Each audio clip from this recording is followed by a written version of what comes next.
High সবাইকে, good morning. 14 ডিসেম্বরের কাজ আমরা সবাই চললাম।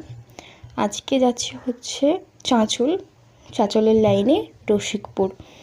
তো রসিকপুর থেকে একটু ভেতরে রয়েছে, বেশ ভালোই ভেতরে, তাও প্রকৃতির হাওয়া খেতে খেতে আনন্দে চলে যাচ্ছি। তো এই যে চলে এলাম রসিকপুর স্ট্যান্ডে। কারা কারা রসিকপুর থেকে দেখছো অবশ্যই কিন্তু কমেন্টে লিখে ফেলো ঝটপট করে। তারপরে আম বাগান দেখো, বেশ খানিকটা কিন্তু হাঁটতে হয়েছে। এই যে আমাদের পায়েল বুনু, আমার মডেল।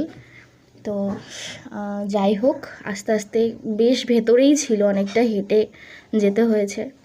আর একটু পায়েরও সমস্যা হচ্ছিল, তো তোমরা তো জানো আমার পায়ের প্রবলেম রয়েছে। যাই হোক, একটু অ্যাডজাস্ট করে নিও। তো চলে এলাম। আর এই যে হচ্ছে আমার রিসেপশন ব্রাইড, ওর নাম হচ্ছে নেহা। খুব কিউট বলতে পারো, খুব কিউট একটা মেয়ে, কত গল্প করছে, কত কিছু। বলছি যে আজকে তোমার রিসেপশন, কোন মেকআপ চাইছো, কেমন লুক চাইছো আমার থেকে? খোপা ফুল থাকবে, হ্যাঁ, আর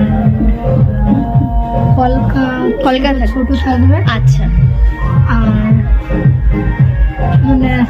আই শ্যাডোটা একটু হালকা থাকবে, লাইট আই শ্যাডো চাইছো। আচ্ছা, দেখি কতদূর কি করা যায়। তো এই ছিল আমার ব্রাইডের ডিমান্ড। আর আরেকটা কথা বলেছিল যে স্কিন টোনের থেকে একটু ফেয়ার যাতে হয়, তো আমি সেটা মাথায় রেখে অল্প একটু ফেয়ার টোনে করার চেষ্টা করেছি। আর যেহেতু ও বলছিল লাইট আই রাখতে, তো আমি লাইট একটু ডার্কের মধ্যে রেখেছি। আমার মনে হলো যে ওর চোখে ওটাই হয়তো ভালো যাবে। তা কাজলটা স্কিপ করেছি।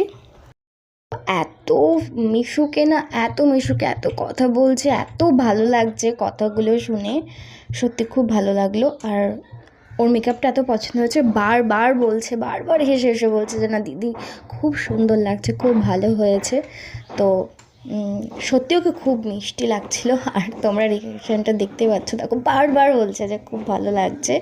তো এবার চলে আসি গ্রুমের মেকআপে। আচ্ছা, তোমরাই বলো তো, ব্রাইডের পাশে গ্রুমকে ফিকে পড়তে দিলে হয়? তাই একটু ব্রাইডের সাথে সাথে গ্রুমকেও একটু টাচ আপ করে দিলাম। আর